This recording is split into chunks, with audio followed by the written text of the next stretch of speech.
What if the perfect date is less about setting and more about the way someone makes you feel? This is The Perfect Date Explained. The show starts right now.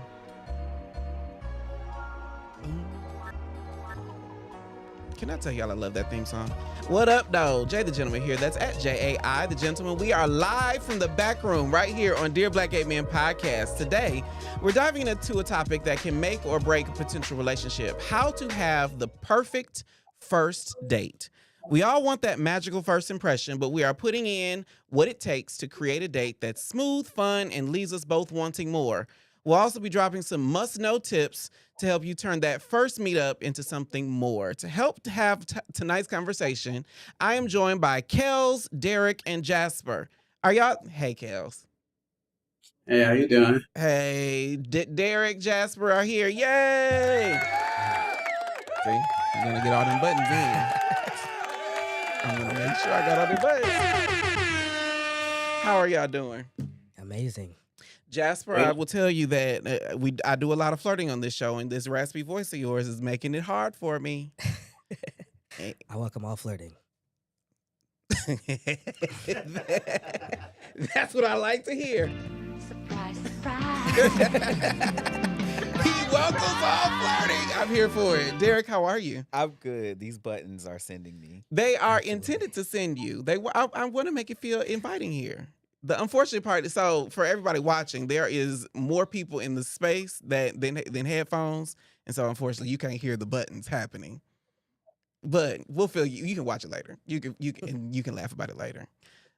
So Derek, you are here. Welcome to the back room. Thank you. How do you feel? Amazing. good? Excited. Yes. It's a good Thursday. Y'all are not drinking. I am one wine in, so forgive me if I get a little loose, a little saucy. Kels, how are you? I'm doing really well. I feel like I don't know. It's giving Friday vibes, even though it's only Thursday. I feel Friday energy coming on. The weekend, the freaking cheers to the freaking. Oh, I can't cheers with an empty glass. Cheers to the freaking weekend. Is that the 100%. energy that we're giving? Yeah, I hope so. Okay. Okay. So everybody grab your drinks, get comfortable, and y'all ready? Let's get into the episode. I'm going to assume that means yes.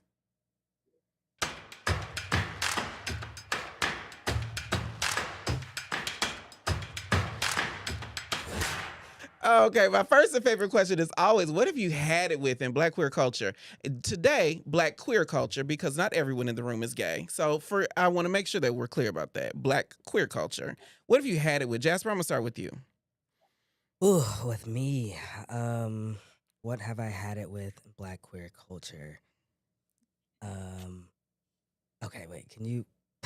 Oh no. Derek, Oh no. Derek, no. I'm actually gonna pass it to you, Derek. What? that was They're was so on the courteous. menu. They're so courteous here in the back room. What have you had it with, Derek? Since Jasper tossed the football, hot potato to you. So many things. So many things. Why? Just so many things. I think if I could put my finger on one thing, I would say like the way that sometimes we throw each other away. What do you and mean? So, and I guess I'm like kind of telling myself a little bit here, but it'll be like, oh, that's my brother, that's my sister, that's my whatever, insert family member name. And then the person like does something, and instead of like you having a conversation, it's just like, no, I'm done with you. And I think in that way, we are replicating the same hurt that we've already experienced with our families of origin. Do you think that queer people know how to develop strong relationships? I think sometimes we don't have the skills to develop strong relationships. And then I also think it comes from the fact that sometimes it's like, well, you know what you did. And it's like, no, I actually don't know. And we can have a conversation about it. And like, I can not do that thing again, but you won't know if you just throw me away. I think that I really do think that a lot of us feel it's just easier to throw somebody away. Like we have this very replaceable nature, Yeah. which is unfortunate. I absolutely agree with that, but I also know that like really good people with good intentions are hard to come by. Yeah. So it's not, like when you throw somebody away, like they're not always going to be where you left them. Is So you it can't- also that some of us are really sensitive? Yes. Yes, because I'm very sensitive. Absolutely. Mm. I don't care what she talking about. Everybody don't know what's happening, but L is back here in the back like, yep. Okay, got it. Jasper, now it's your turn. What have you had it Yes. with? So I've had it with the delusion. Oh, I The feel like delusion. I feel like there are I feel like there are a lot of people who live in delusion.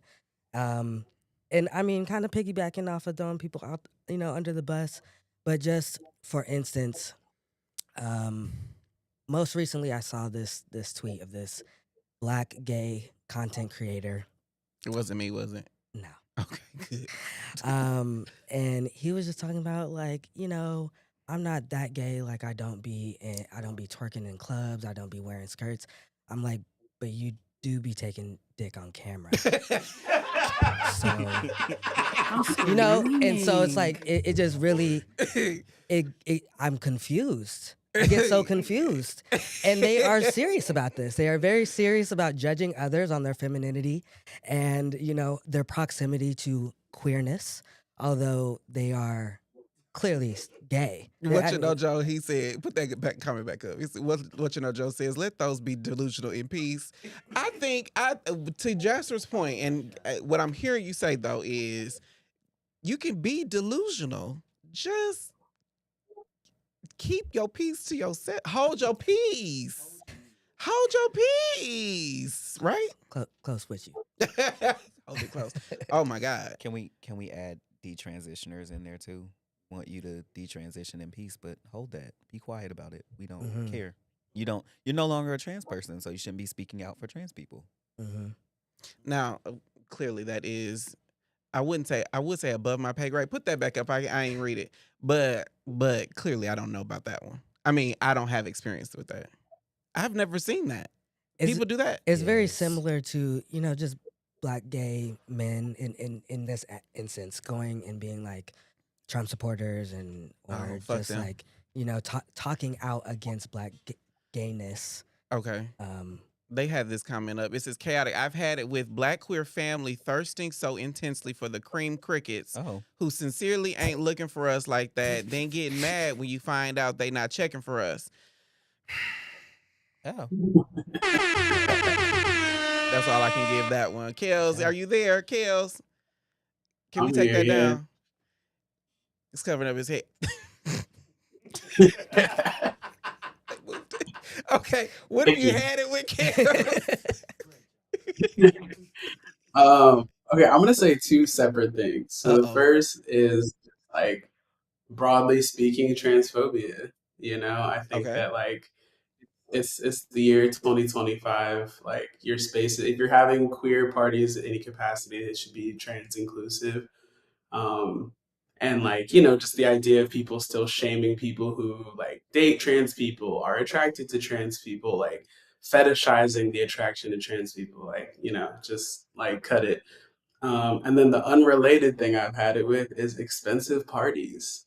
Like, Absolutely. you know what I'm saying? Like, $50 to I get feel like in, and drinks is $30 a piece.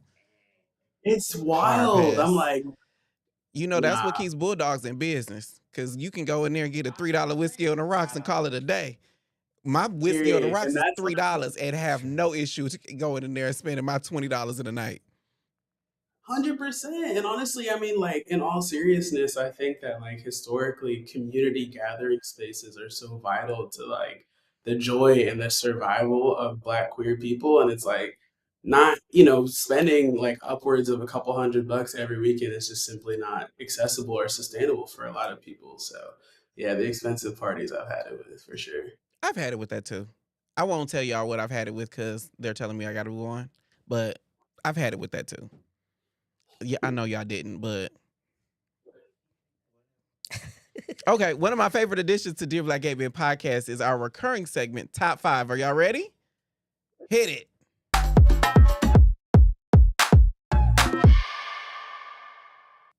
Okay, this is our new segment where me and the guests give our top 5. If you agree, give this episode a thumbs up. If you disagree, let me know in the comments what your top 5 is. This is top 5 pieces of bad advice that sound good. I'll start. God is in control?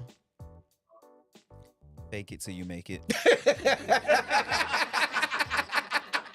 Why is that bad? But it sounds good. Because specifically when I was dating, I was given advice from some of my trans brothers, and they were like, "Well, because I'm more effeminate than most guys." And they were very much like, "Well, you can't be like that. Don't let them see you be like that at first. Like you gotta be Fake it till you make masculine. it. And I was like, yeah, and it really blew up in my face. It was terrible. So Terrible. yeah, no, 0 stars. Do not 0. recommend. Would not recommend. Okay, I see that. What about you, Jasper? Pieces of bad advice that sound good. Stay strict with your relationship. Stay strict. What do you mean by that? As I Uh, lean in. Yeah, I'm a strong believer of fluidity. I think that if I'm in a relationship with somebody and we connect and our purpose is to grow as individuals and as a couple, then be open to, trying things together, maybe opening up your relationship one year, closing it the next year. Just being really fluid with what your relationship style and structure looks like. I think that most people are like, yeah, no, we got to stick to one thing. And once we agree to this, that's what it's got to be for the rest of our relationship. I think that's really unsustainable sometimes. I love that you said that, but there are 1, 2, 3, 4 other people, and every set of eyes was like it did something Yeah. while you were talking. I was like, That's why it what sounds so is good, happening? right? That's why. What is happening? But okay, Kales. Yeah. What's one piece of advice that sounds bad, but that is bad, but sounds good? I think it's that self-love is the most important love. Mm. Why? I know why that sounds good, but why is that bad advice? Because I think it negates the importance of all the other types of loves that sustain us. I feel like self-love is not a replacement for romantic love, which is not a replacement for familial love, which is not a replacement for community love.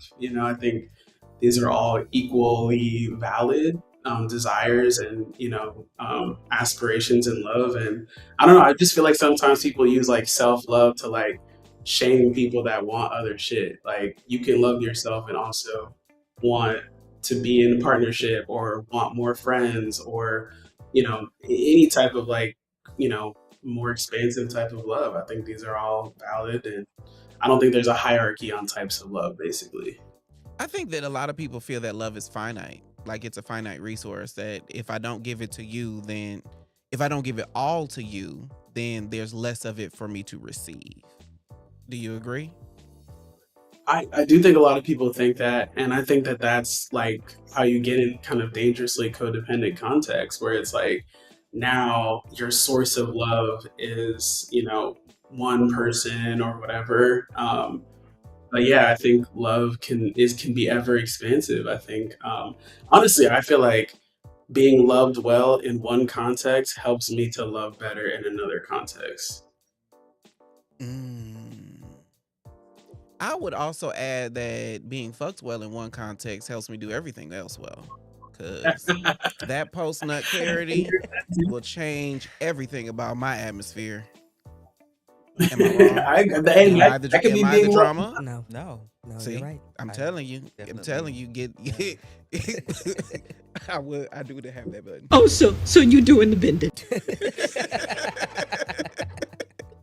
Okay, that was top 5. Our exclusive YouTube content is filled with conversations that take us a little deeper, like our recent interview with filmmaker Michael Rice about his groundbreaking documentary Black as You Are that is currently on an international tour. Becoming a YouTube member is one of the easiest ways to support what we do on Dear Black Gay Men. To find out what benefits you get from joining our community, hit the join button under this episode. Big shout out to Chris with a K. I think I know who that is.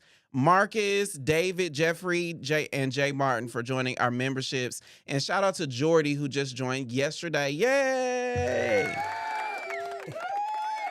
I mean, you can have them up there a little longer. I don't mind shouting out to people. But when we come back, we're jumping straight into our conversation on what my guest idea of a fairy tale date is and talk about red or green flags when first dating. This is Perfect Date Explained, and we will be right back.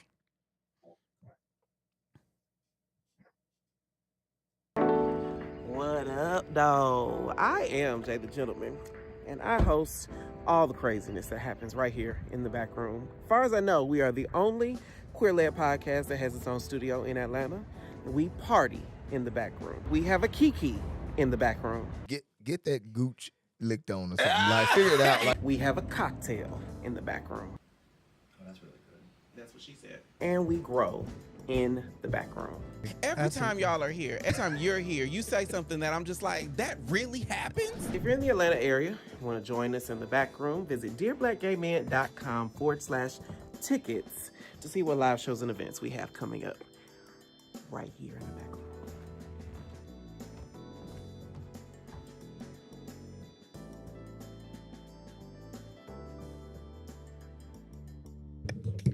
I love this show. Okay, we're live from the back room. I am Jay the Gentleman. That's at JAI the Gentleman on IG. We've all imagined a fairy tale first date. You know the one. When the vibe is right, the conversation flows effortlessly, and by the end of date night, you're thinking, damn, this could be something real. I had that, which I talk about in my blog. What makes a date feel like magic and is a strategy to landing a fairy tale date different from when you have open dating preferences, pan, bi, etc. So my first question for y'all, Derek, Jasper, and Kels, is do you feel like you have ever had a fairy tale date? Derek, I'm gonna start with you. I usually start with you just because you're right here on my left, but Okay, I love that. So have you had a fairy tale date? yes, in my current relationship, I Yes. feel like our first date was definitely a fairy tale date. We met on a queer dating app, and we talked so much in the first like 5 days of meeting that we were both like, okay, you are like too good to be true. We need to meet in person to make sure we're I not. felt that too. It's not a catfish sort of thing going on here. Catfish, like you didn't know that the pictures were real? No, I don't know that we thought Like too that, good to but be just true, like she was too fine? no, like you're just for me, and I can't say for her, but it was very much like I don't know. You're saying all the right things, so this is Too many right things. yeah. I gotta see if you're really gonna be like this in person too, because a person can only wear masks for so long, so we're Yeah, gonna see. eventually that bitch gonna fall off. Yeah, so it was. I think one of the things that we talked about was that she's a Spanish learner. I also am when I'm being current with my Duolingo. Got it. And we talked about like how we both like tacos. So I was like, oh well, let's go to Taco Tuesday. At How long this did y'all talk on the app before you met in person? maybe 5 days. Maybe 5 days. Okay. Maybe 5 Maybe that's days. where I fucked up. Yeah. But go ahead. But okay, Kels, are you there? Yeah, I'm here. Have you had a fairy tale first date before? I have, yeah. What was it like? Um, Tell me. so it was actually like I think the fairy tale aspect of it was definitely the interpersonal piece because everything went wrong logistically. Like I scoped out the restaurant beforehand, but somehow it still flopped. Flop, like the food And wasn't good, the service wasn't good, or the vibe wasn't right. Like what was off about the restaurant? So they said they had a glitch in their system and called me and said, "Hey, like we actually double booked your reservation time. Can you come an hour later?" And I was like, "Okay, yeah, that's fine." Me and my date get there and they're like, "Okay, here's your reservation." And they pull out 2 chairs at the bar. And I'm like, but it's a tight, it's Yeah, a tight I would have turned space, into a Karen right there. Let me speak to I the manager. honestly like, yo, I made a reservation. Like, I'm on a date. I would like a table, and they were like, "Yeah, no, sorry, sir, everything's booked up." So what made it um, fairy tale? If the restaurant was a flop, if the reservation was like, how did it get to the fairy tale piece? so I was gonna save this for later, but this is actually kind of my move. I'm really into like my emotional support intimacy cards. I bring them everywhere. And so I brought intimacy cards on the date, and we just did like questions back and forth all night. And I think like getting into the more vulnerable space just allowed us to access like all kinds of joy. You know, we're like belly laughing and bonding over like weird childhood things we had in common. It just was like a very vulnerable date. Do you think vulnerability is what made it fairy tale? Like that's a critical component for you? 100%. Because I'm like a go deep person. I feel like I'm like, we can have 2 minutes of small talk and then I'm like, let's get into deepest, darkest secrets. So, um, Okay. Mhm. Okay. What it, about you? What yeah. about you, Jasper? Have you had a fairy tale date before? Yeah, I feel like I've had a few. That voice. It just it's booming in my ears. It's very Lou Rawls, Barry White of you. But go ahead. Thank you. But yes, I have had a few. One that is coming to mind is it wasn't really like super duper intentional, but she had taken me with her friends to a party. We ended up being like getting on a bus and just talking the whole time, laughing, taking pictures. When we got to the party, I, even though there were so many people there, we literally just sat in a corner and talked the whole entire time. And then the party did get shut down by the cops. We had to This go. was this in Atlanta? It was actually in New York City. Oh, okay. Yeah. Okay. And so we went back to my apartment that actually had rooftop access, and we just danced under the stars, and talked and Because I'm not made jealous out. at all. I am not jealous of any of these dates at all. Cause But my fairy tale date is so basic compared to y'all's. Like you had Taco Tuesday after 5 days of talking about the Spanish and the stuff, and you dancing under the stars. And then Kels is doing the intimacy cards, what I didn't even know what the fuck that was. And I'm over here talking about he touched my hand. That was enough. Like he touched my hand, and that changed my whole atmosphere. I don't know what it was about it. But okay, so for all three of you, I think that one common thread that Kels touched on is just a level of vulnerability. Did you bring that to the date, or did the date pull it out of you, Derek? I brought it to the date because you remember when we were talking about the fake it or make it, fake it till you make it. Yeah. So since that had that didn't go well for me, I was like, so the next time I have a shot with someone who I really am interested in, I'm gonna be honest and put it all on the table. And so I said to her, I'm not any kind of hyper masculine guy. I am TS Butch Queen. So if that is something that you cannot, Wait a I minute. need to know now. Wait a minute. Wait a minute. Wait a minute. Mhm. T.S. Butch Queen. Yes. The fact that was the nugget that you just dropped out of nowhere. T.S. Butch Queen. That needs to be a button. Actually, that's gonna be a button next time. Oh my gosh. Next time you are here, I guarantee you that's gonna be a button. Making history. You are making history in the back room, Derek. But it was Okay. important to me because there a lot of times in my experience with trans men, in my experience as a trans man, it's like we're expected to just show up and be like hyper masculine and only be one way. And so I needed her to know, like, if that's what you have in mind, that ain't it. So I want you to know going forward what it is that you're getting into here. Because the expectation is hyper masculinity, being your authentic self, did I feel like it coming out, or did it just feel like showing up? No, I don't think so. Cause for me, when I realized that like this is who I was, I kind of would like just show up in spaces and be like, this is who I am. And I've heard like some derogatory things said. But what is empowering about it is the derogatory things that I've heard have still acknowledged me as a man. Mm-hmm. And so I'm like, okay, like, but at the end of the day, you can call me that, but you're still acknowledging that I'm a man. So I'm gonna find Because you are a man. the power in that. Yeah. Because you are a man, though. Like you see it, so you're still being like you need to do that for you, but you see me, so that's fine. Okay. And Yeah. so for you, Jasper, did you bring the vulnerability to the date, or did the date pull it out of you? Yeah. Well, being a Scorpio sun and a Cancer moon, I feel like Oh, I okay. am Okay. very, very vulnerable and Oh, okay. emotional, and deep in everything I do. So it's really me bringing it out of my dates normally. Oh. Okay. Kevy Kev says, Alexa, play Rooftop. Play Rooftop back in Tim.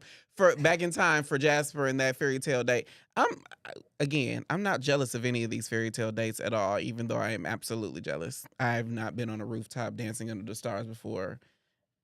I don't know if I would be like the hand on your shoulders or hand around your waist person if I was dancing with somebody though. Oh, Chaotic says, I swear Jasper's voice is the cream cheese frosting in the red velvet cake. That is what I've been saying this whole goddamn time. I'm glad I got an amen quarter these motherfucking comments. Thank you, goodness. Chaotic One. That was not chaotic of you. Please don't get chaotic in the chat. Okay, Kels, did you bring the vulnerability? You said you brought your intimacy card, so clearly you carry your vulnerability in your pocket. I think that's true. I do feel like I'm kind of a naturally vulnerable person, but actually, I was thinking about my answer to this question, and I feel like it was both of us. And I actually kind of think that like showing up to a date with the intention of like, I want to have a good time. I want to enjoy this person. I want to see this person and let them see me. I think is what makes a date kind of like at a baseline good because I think a lot of people view dates as like either they're hosting an audition or they're going on an audition, and I don't like that. I like it where like we both already kind of like go in with an excitement and enthusiasm of like I want to get deep and see if that really sparks a connection between us. Okay, now I'm gonna double tap on that after the break. Are y'all ready for the break? Okay, when we come back, we're gonna find out. Yes. When we come back, this is Perfect Date Explained. We'll be right back. He playing it out now. Oh, read it down. Okay, when we come back, we're gonna find out how you prepare for a perfect first date. But during the break, let me know in the comments what sign lets you know that the date is going well. I really am curious about that. What does let you know a date is going well? This is Perfect First Date Explained. And we'll be right back.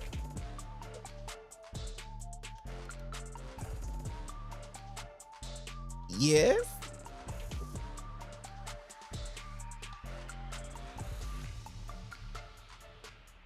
I've been in the gym so I could do two things. It's one, thirst trap on the internet, and look good for my man when I find one. And that's why I'm excited that support for Dear Black Gay Men comes from Twillery. Black men, whether you're in the gym, like me, or blessed with good genetics, like me, carry our weight in a couple key spots that can make suits and slacks hard to fit and uncomfortable to wear without either having to size up or break the bank in tailoring. But Twillery answers the fit problem with their performance fabrics. It's the right fit for the tailored look and just enough stretch for comfort and breathability. I'm wearing right now the solid performance polo that hugs my chest and arms while tapering just enough at the waist to show off the good parts. Twillery carries suiting, polos, button-ups, and everything to impress at the job or knock someone's socks off on a date. And you can shop for the perfect fit right now at Twillery.com, and we've got a special offer for the DBGM family. Take $18 off your first order by using code M300J. That's Twillery.com, and we thank them for supporting our channel. We're live from the back room. I am Jay the Gentleman. Before the break, I asked, what's one sign, one thing that happens that lets you know that a date is going well? Do we have any comments about that or anything? Because I am curious what they're saying in the comments. Are there comments? Okay. Jay says the conversation is naturally flowing. What makes a natural conversation, though? Because, I mean, I'm a podcaster. All my conversations is natural. What makes a natural conversation to you, Derek? To me, it's like if it's something that doesn't feel forced. Like it doesn't feel like we're taking turns. It feels like you can just jump in there. Yeah, I don't know. What about you, Jasper? Because, I mean... Yeah. Just for clarity, if you want to take me on a moonlight date and we dance under the stars, I would not mind. But go ahead. I no longer have a rooftop apartment in Brooklyn. That just sounds so sexy when you say it, though. I no longer have a rooftop party. Oh my God, it is so good. And I'm gonna just say this too. It really is an allergy. So give it like next week. I'm not gonna sound like this no more. So however you sound is fine with me. However you bless me, I'll be satisfied, Jasper. Then I definitely got that date for you. Okay. Go ahead. Go ahead. But I think for me, not having to think too much, like I have definitely spoken to people where it's like, okay, we're talking about this, and then I stop, and then I'm like, okay, what do I say next, or how am I gonna pivot this conversation? It just kind of goes where it goes, It and goes I where it don't have to goes. think about where it's going. I don't have to think about what to say next. I just say what I say because it feels like a safe space for me to be myself. And I think that the reason why I have I like hold on, Jay Rivera. Hey Jay. A good sign to me a person is being curious, asking quality questions, laughing and vibing, clear enthusiasm to be in one another's energy are key things for me. And you've got great hair, Jay. Now that I can see it. Hey Seth, a legal note. The guy who couldn't hear me and came and sat next to me. Where you coming from, Seth? I was like, oh, you like me. Oh, okay, got it. Got it. Is it? Let me not say that because that would be too much. I'm not going to say that. I'm not going to say that. I didn't say it. Chaotic says, I swear, Jay, bet not never take this ad off. I see you with all this thickness, Miss Twiller Clinton. Thanks, Chaotic One. I appreciate you.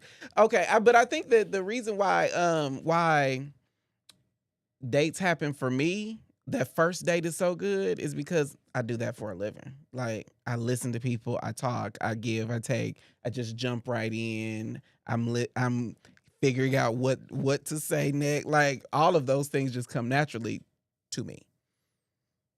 Yeah, But it's hard for me to parlay that into a second date because people be like, I can't have a conversation like him. For me, this second date, so it was on our first date, it was, oh, let's let's make Taco Tuesdays our thing, and then it got to be like Friday, and I was like, I don't want to wait until Tuesday to see you again. Like it was that sort of thing. And so for me, it's also, is that person really curious about me? Do you really want to know me?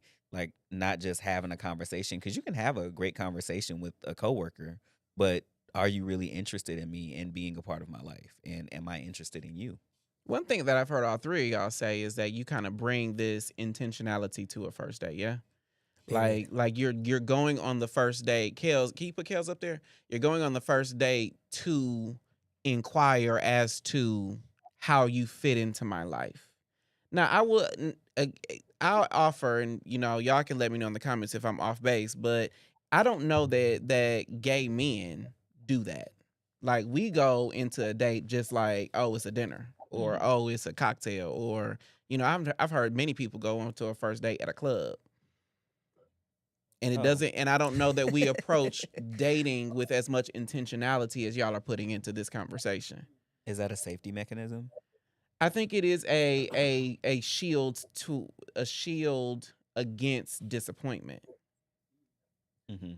But what I'm hearing, because that's the reason why I started by saying it sounds like y'all bring vulnerability into it, is that the girls don't want to be vulnerable. That doesn't not come naturally to a lot of us, and so we end up having these very frivolous dates. Well, you get what you put in. You get out what you put in.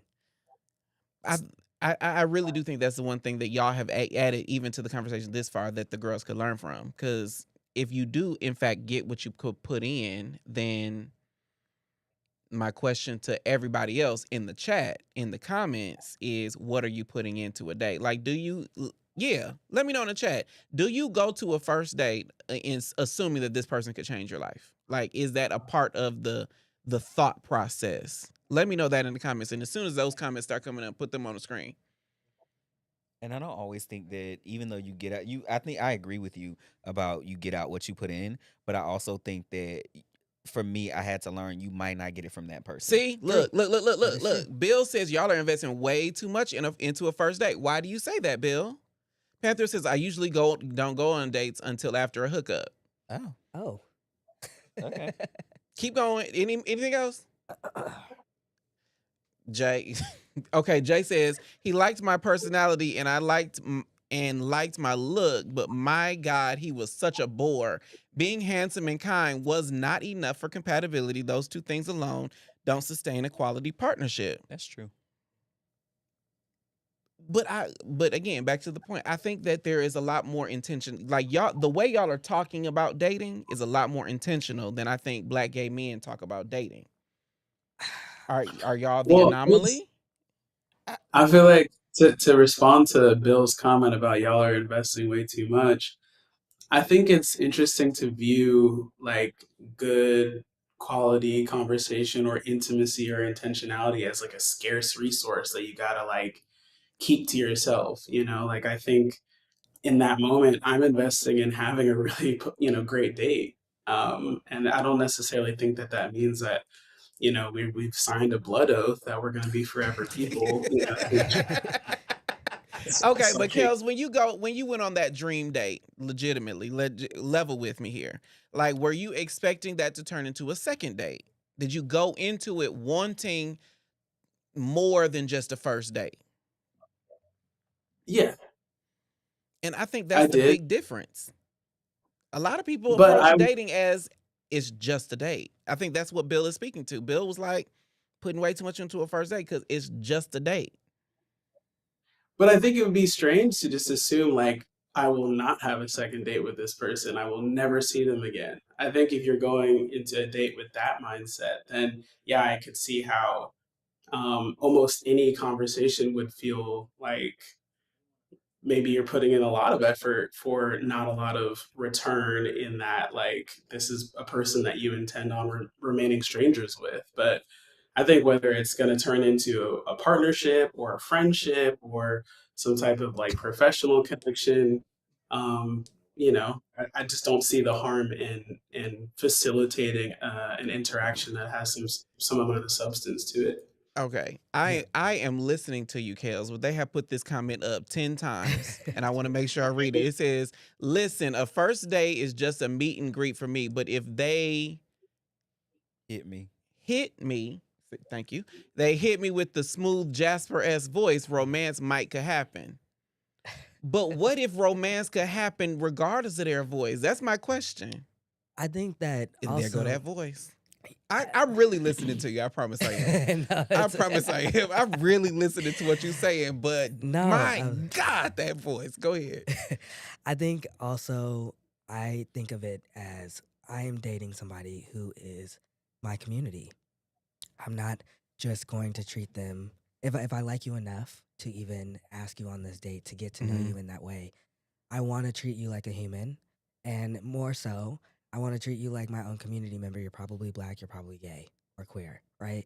So I want to treat you with respect, with love. I want to give you, um, that type of intentionality and care because I feel like that's what we all deserve as our community, right? I think, intentionality is important. Knowing what you want when you meet somebody.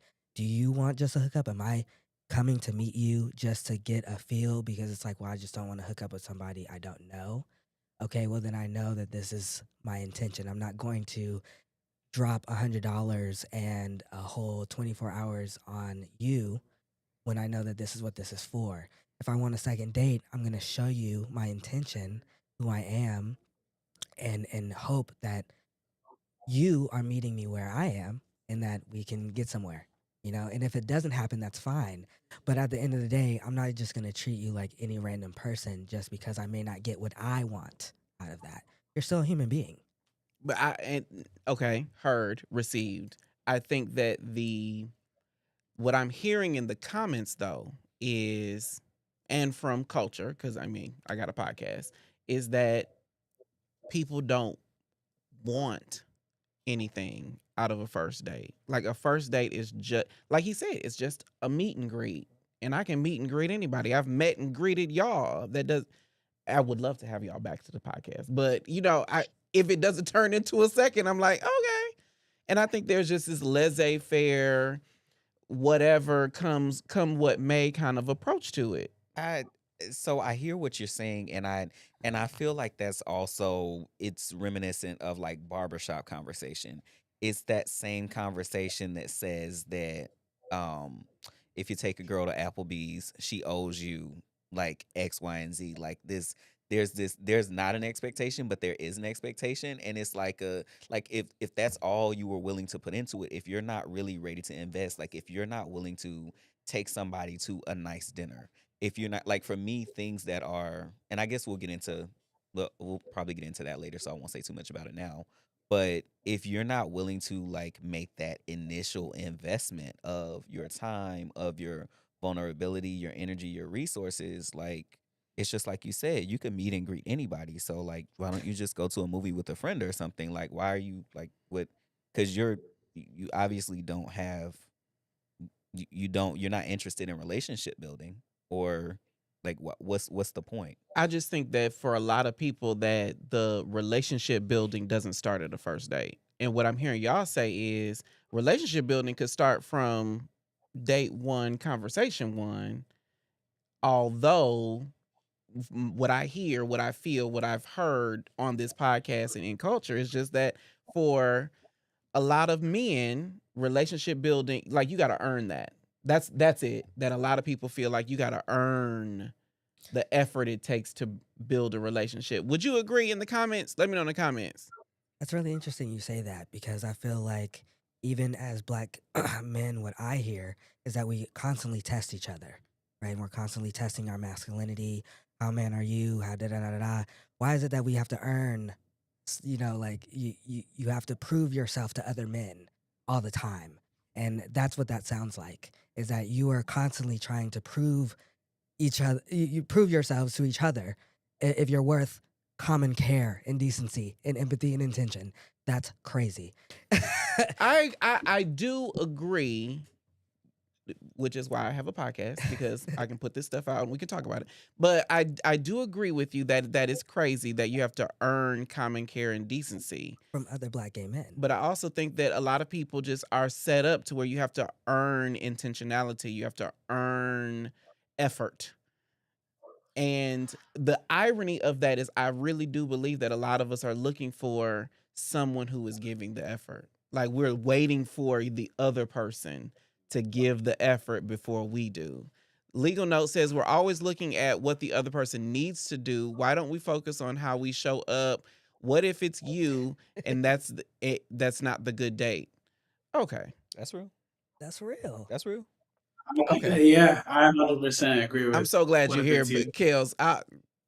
Because they have a board that says Ask Kels Oh, to make sure I okay, yeah. include you because unfortunately you couldn't be here because you booked and busy. But okay, go ahead. No worries. Yeah, I mean, I think, to just piggyback off of what Jasper said, it's like, it certainly is, I think, a baseline expectation for me in any interaction that I want to be treated well. I also just think that, like, the opposite of what the three of us have kind of described, in my opinion, is a not fun date. Like, I don't want to go somewhere, sit there, have topical conversation, maybe end up hooking up with somebody who doesn't know anything about what I like or what I'm into or what they like or what they're into. You know what I'm saying? Like, I just feel like Hmm. I think it depends on what your intention is after the date.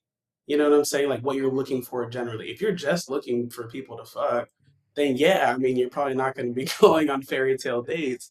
But if you're looking for some sort of like connection, if you're actively dating in pursuit of some sort of partnership, then I don't see why you would set the precedent of like you already have my disapproval. You'll have to work to change my mind about that. And also like, maybe we'll just kind of blast through the getting to know each other and go straight towards the hookup. And then it's like, okay, well, you know, I'm going to create some sort of assessment or impression based upon that. And that might not be an accurate assessment or impression given that we don't know each other. We didn't have any type of real connection to build on to create a more intimate dynamic. So I think you're investing in, the other person, but you're also investing in yourself, I think, when you put forth the effort of like, okay, I'm gonna be intentional on this date. It doesn't mean spending a lot of money, in my opinion. I think it's just dedicating the time and coming with an enthusiastic energy of like, I want this to be a pleasant experience for both of us. I could double tap that, but they've literally given me a whiteboard and a hand gesture that says I gotta move on because I got so many things I could say to that because that was so good. Okay, all right. How are you in the comments, girl? It's all about being intentional. It's easy to fuck. Of course, your dates are basic if that's the intention. I agree with Kels. But VM Washington 25 is the person sitting over there at the table. Just so everybody knows. Hey y'all. You, L, feel free to dive in the comments. Okay, all right. It's time for our newest game. It's called Flag on the Play.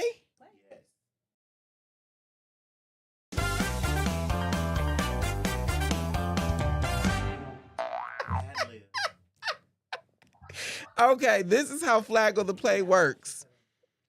How does Flag on the Play work? I'm going to list a situation, and they're going to say whether it's a red flag, a yellow flag, or a green flag. Red meaning horrible. Red means horrible. Yellow means eh. Yellow means eh. And green is yay. You do realize there's a mic over there. You could have just said all that yourself. Okay, and green means yay. Okay. Are y'all ready to play? Because I don't know what's about to happen. Absolutely. So here we go. All right, the first one is being vague about your dating status. Red flag. Red flag, Jasper. Red flag. Put Kels up there. Definite red flag. Red flag. Why? Okay, when you say dating status, what do you mean? Are you saying like whether you're single or not, or what your intention is? Like, what do you mean when you say red flag? Yeah, that's what I mean. Like, why are you on this dating app trying to talk to me if you're not single? I had somebody be like, oh, I'm just looking for friends. Me and my man are going through. I'm not, baby, not gonna make me the victim of a passion crime. No. You're not a rebound. Got it. What do you mean when you say that, Jasper? Yeah, pretty similar. I saw this thing. These two guys were like, yeah, I've been in a situationship for like 3 years. Kind of. One guy was like, yeah, this is my boyfriend. The other guy was like, I can't do none of that. I can't do none of that. That did it for me. What about you, Kels? Why is that a red flag? I think, I was going to answer the dating status bit, which is like, for what are you available, right? So that could be, are you single? Are you in a partnership? But that could also mean, are you emotionally available? You know, like, do you have good intentions with regard to your dating desires? I'm here for that. I also think that is a red flag because I'm similar to everything that y'all have added to the chat. I am not going on a first date with frivolously. Like if you get a first date out of me, it means because I want to get a second date. Like I know that going in. A first date ain't no meet and greet for me. So if you're not open to dating and you can't be upfront about whatever your dating status is, and on top of that, I can't be the third to a throuple. I could fuck a throuple, but I couldn't date one.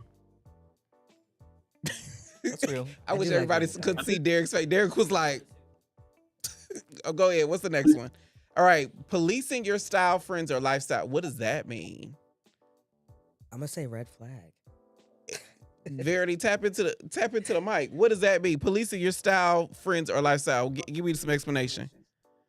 If the person that you're, newly on a date with is giving like stipulations around like your lifestyle, or I don't really care for your friend that I saw you pictured with on Instagram, or maybe you should wear a different shirt next time we meet up.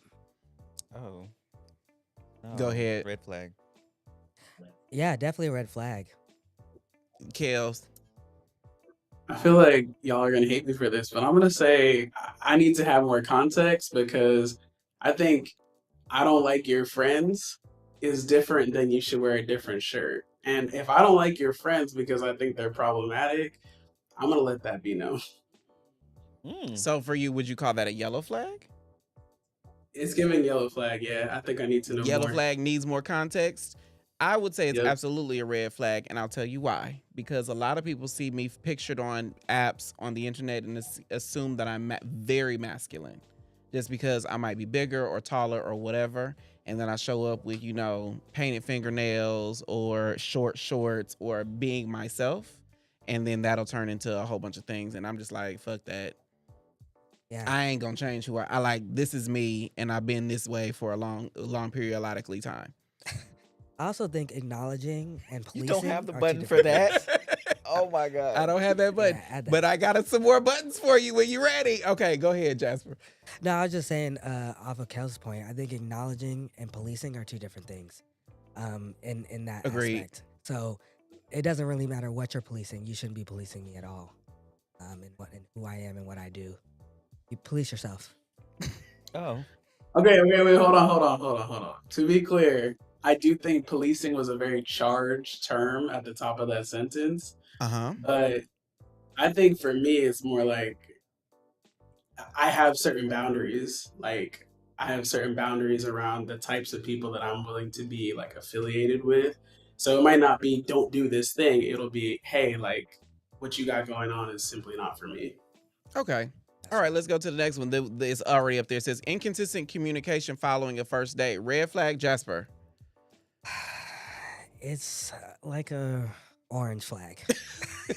So it's between red and yellow. Got it. Why is that? Why is that a orange? Yeah, I think, communication is really important, but I also believe that, sometimes things happen. If you are consistently inconsistent with your communication, that's one thing. But, if you come back and be like, hey, this one thing happened and I'm sorry I wasn't consistent after our first date, I may give you grace. Okay, what about you, Kels? Red flag. Inconsistent communication following a first date. Red flag. Okay, what about you, Derek? Immediate red flag. Cause I think life happens, and like if you you at work, you go a few hours without texting me or something, or a day, fine. But if it's consistent, then you can go another few days, and you can go a lifetime, because you won't waste my time. A day, hard pass. Like if you can go a day without texting me after a first date, and you already expressed that you want a second one, you ain't getting nothing else out of me.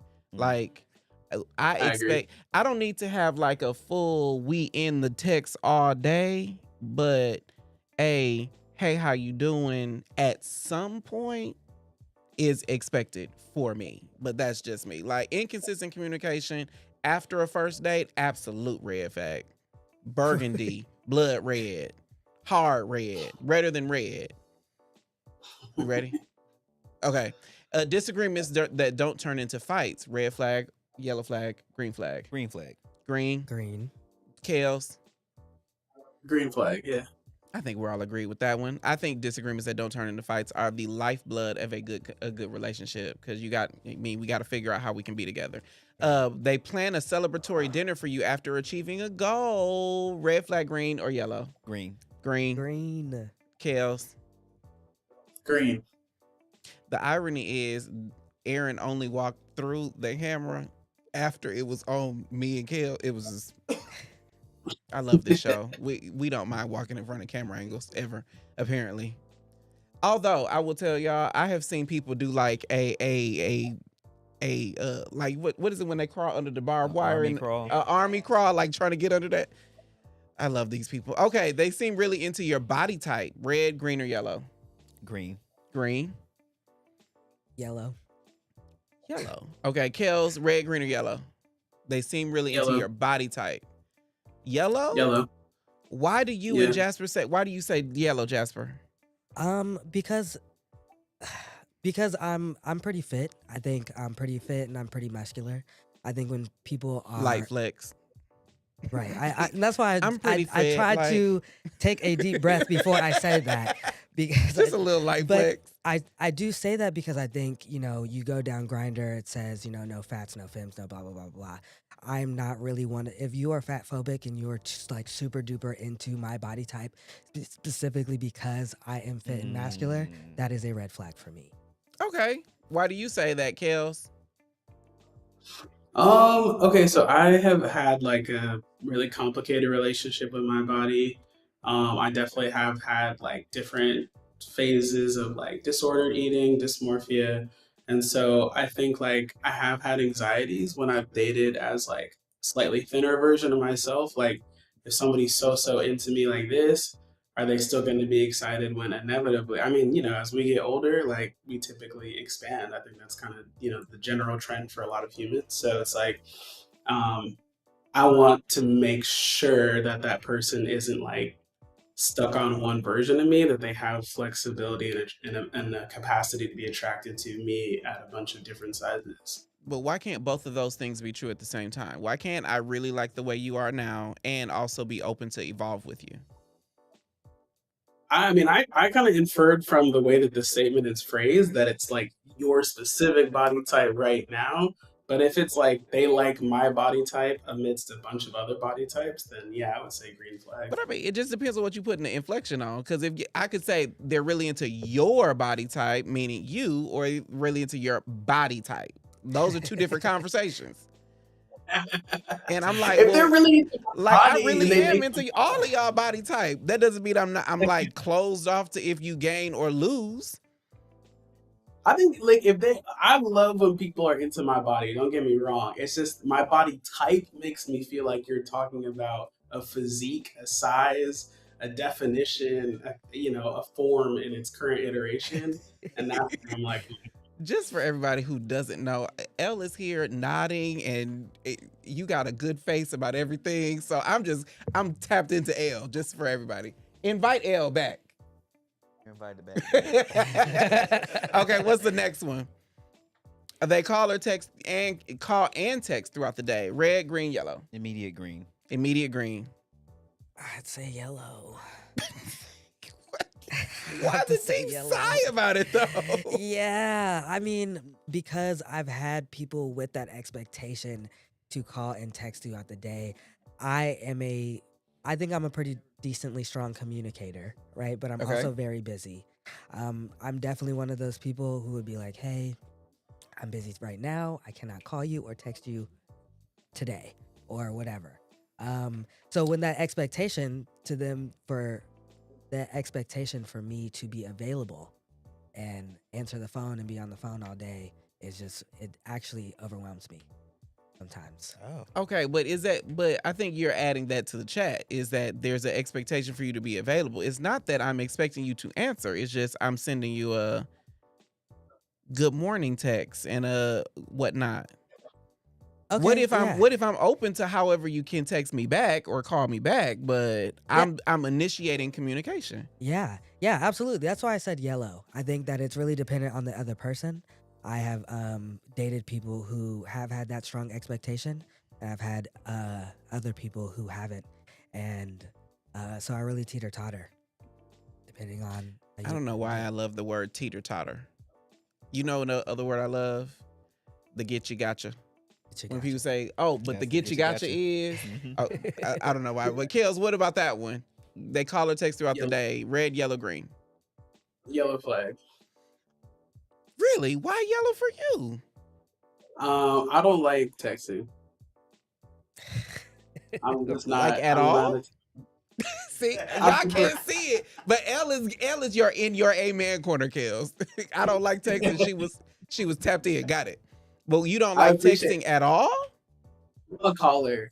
We can text, but like if you want to have a long back and forth, like if somebody texts me, "Hey, how are you?" That's the easiest way to get ignored permanently. Like I'm not giving you in a whole like status update on my how I'm doing via text. Like send me a voice note, hit my line. So if they call, I'm better with that, but texting, absolutely not. Okay, we're talking the context of this conversation is about first dates. So clearly that's something that can be uncovered over time. But you're saying like following a first date, they call or text throughout the day. Is that still a yellow flag or is that some green or red?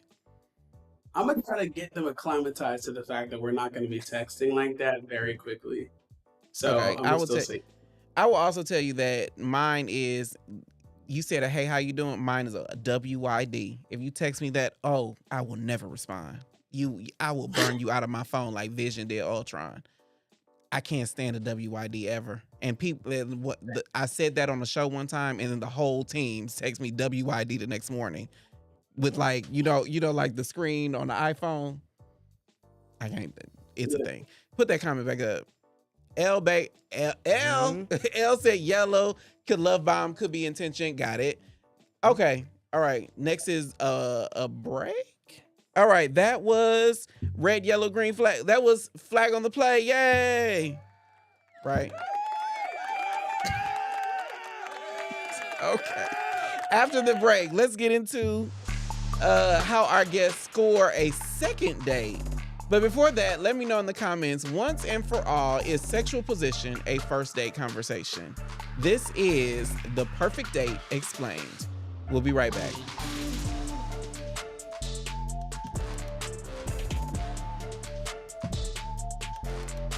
The show got good. I thought I was spicy vanilla, but tonight I've learned I'm deep into the extremist end of the kink freak spectrum. Then it got even better. Nutted then asked me if he could pee in me, and I was nervous. What did it feel like? But it felt good. Live from the back room every Thursday on YouTube. What up, though? I am Jay the Gentleman, and I host all the craziness that happens right here in the back room. As far as I know, we are the only queer-led podcast that has its own studio in Atlanta, and we party in the back room. We have a Kiki in the back room. Get that gooch licked on or something. Like, figure it out. Like, we have a cocktail in the back room. Oh, that's really good. That's what she said. And we grow in the back room. Every time y'all are here, every time you're here, you say something that I'm just like, that really happens? If you're in the Atlanta area, you want to join us in the back room, visit dearblackgayman.com/tickets to see what live shows and events we have coming up right here in the back room.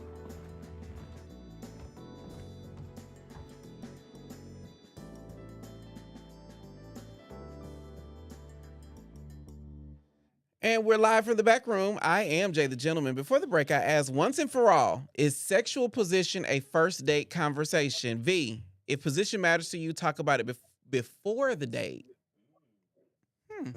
Like in the chat. Got it? Any more? Panther says, these questions. Got it. You know, Panther, I love your energy. I am talented. You look familiar. Yes, I don't mind sex on the first. It's funny because I totally missed the word talking. I totally just glanced over that. I was like, sex on the first date. Ding, ding, ding. Call me in. Okay, keep going.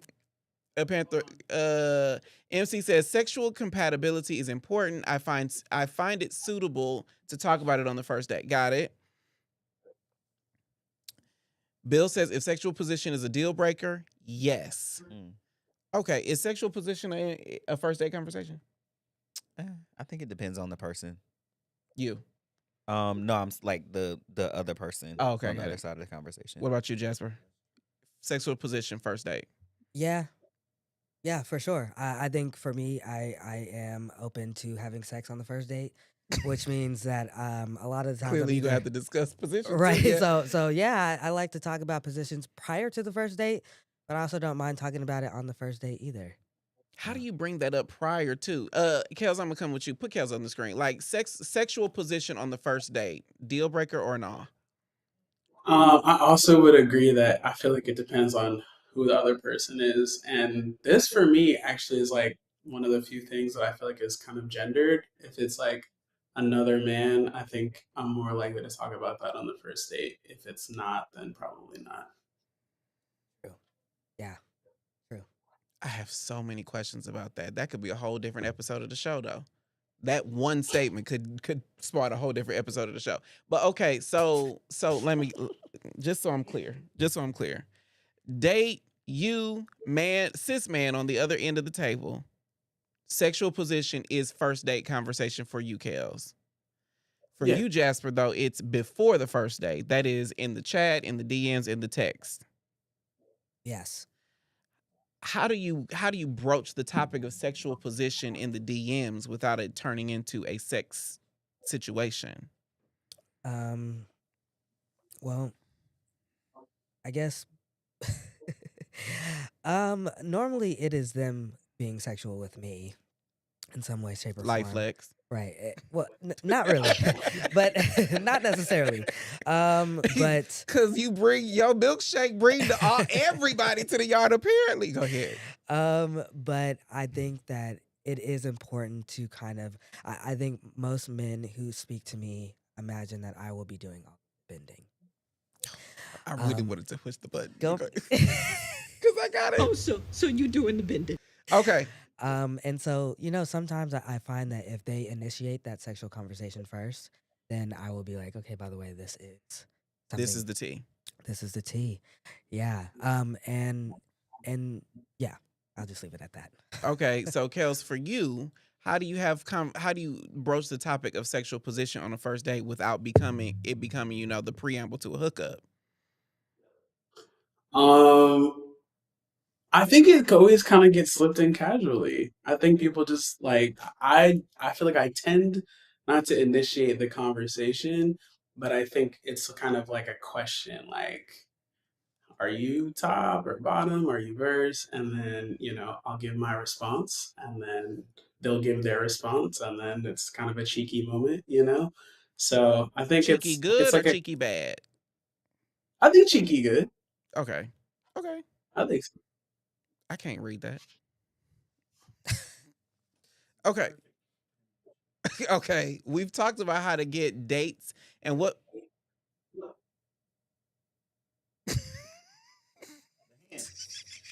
Might as well just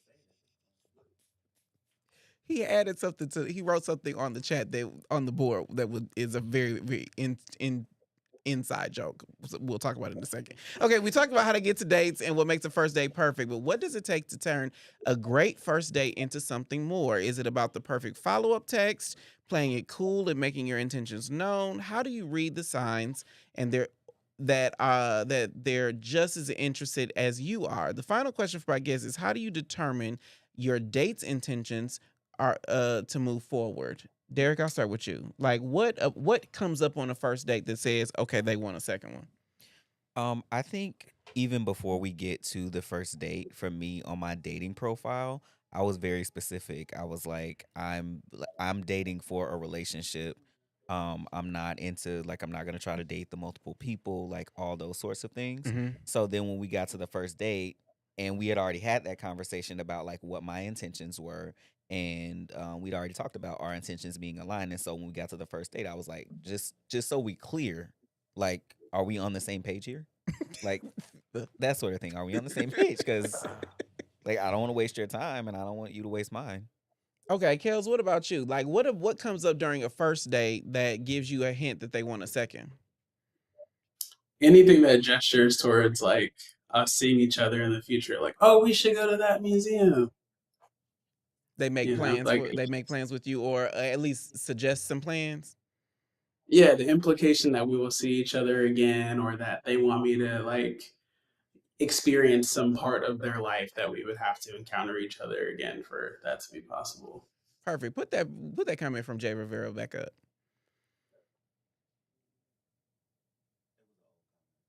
Oh, okay. But who's talking about sex in the DMs? Yikes! Maybe I live under a Mormon tree. Um, I would count dating apps. say again. I would count dating apps as in that way. Dating apps as DMs. I agree. I mean, I think that anything before the first date to me is a DM, even if it's a text message, is in the DMs. Because I mean, I don't know you aside from that. I mean, I know y'all now, but there's that. Okay, so in the event that you are on a first date, Jasper, I'm gonna start with you. You're on a first date and you don't get the vibe that they want a second one. Mhm. What do you do? Honestly, I just Are you like a chunk up the deuce, be like, oh, everything was some wonderful gowns, beautiful gowns, or are you like, I'm gonna sit there and endure? What is the move if you're like the vibe ain't vibing? if it's not vibing really horribly, then I'm going to leave. Yeah, I mean, there's no point in wasting my time or yours. Um, but if it is a point where it's like, hey, I like you, not enough to date you, or like whatever, but maybe we could be friends or acquaintances or whatever. I'll probably still end off the date and I'll just let them know, like afterwards, that I'm not feeling the second one. Okay, so is the litmus test for all of this, is the litmus test like butterflies and fairy tales? Is that the standard, or can it be a okay date that turns into a second one? I think it's really just alignment for me. I think if uh, similar to what Derek said, it was like if this is what I want, and if our wants and our values are aligned, even if certain things may be off, I don't mind going on a second date. But if it's clear that our values don't align or the things that we want for our relationship don't align, then there's really no point in having a second date. I hear that, Kels. I'm gonna come to you because from what I'm hearing from Derek, Derek walks into the first date assuming that this is going to be something that leads somewhere else because of the conversation that happens before. Am I right? Yeah, but if it's not, that's okay. I find that out on the first date. Got it. If it's not, that's okay. But I'm walking in with that expectation. Yes, You're walking. Is it okay to tweak that to that intention? intention. Yeah, thank you for that. Yeah. Yeah. So Derek is walking in with the intention of first date is going to lead somewhere because we've been vibing all along. Jasper is like, okay, date could be a second, and we'll figure it out. Where do you fall between these, or are you something totally different? Like, does it I think have to be I'm fairy tale? So I'll say this. I feel like the way that I experience people is typically like kind of like the Harry Potter sorting hat kind of thing, where it's like, it could be Gryffindor, like, it's like, Hufflepuff. so Was it Slytherin? What's the other? Is there another one? low Slytherin. key. It's like, okay, do I see this as like potential romance? Do I see this as potential sexual partner? Do I see this as potential friend? Do I see this as Mhm. potential op? Do I see this as potential stranger? Mm-hmm. And so it's like, for me, I think if the first date is not good, I'm gonna be honest and say I think I tend to foreclose the romantic option, but the sexual option and the friend option are still on the table. So if it's like, yeah, we could pivot to friendship, that's always a thing. We can hang out as friends, or if we're very attracted but we just don't seem aligned in a partner capacity, then we could fuck. But I would say that it doesn't have to be like a fairy tale, but like if we're gonna pursue a romantic connection, the first date should go well, in my opinion. But go well doesn't have to mean fairy tale, though, right? Is what you're saying. Like, go well could just be a good day. It doesn't have to be dancing on the rooftop in Brooklyn under the stars. I think Salty but about it should that. go notably well. Notably well. Like it should go well enough that I'm like gonna hit my niggas like, hey, I had this really great day. Da, da, da, da. If it's just like, that was nice. Okay. Okay. Yeah. Okay. Are we good? Okay. I think that's a perfect place to take a break. We'll be right back.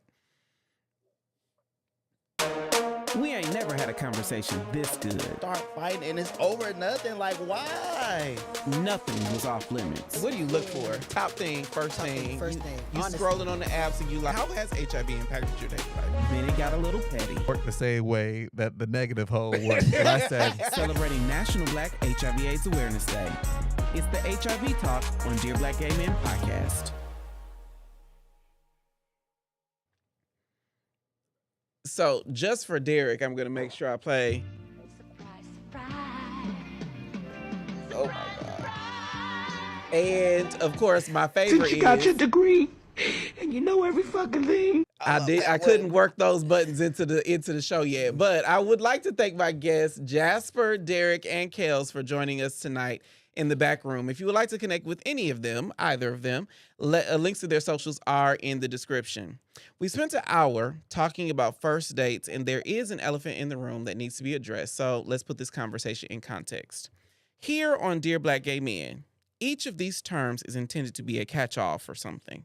When we say black, we include multiracial. We're including hair that is 4C and coily. We're including Coke bottle and flat as a pancake. We include I got a little indie in me and all the people from every corner of the diaspora. Everybody at the cookout is included. When we say gay, it's intended to be an umbrella term for gay. We mean every version of same and similar gender-loving men. So when we say men, we mean men in the simplest, most inclusive way. Yes, that includes cisgender men, but that also includes non-binary folks who are masculine presenting, or men of trans experience that are masculine body folks, and those who I adoringly refer to as the girls.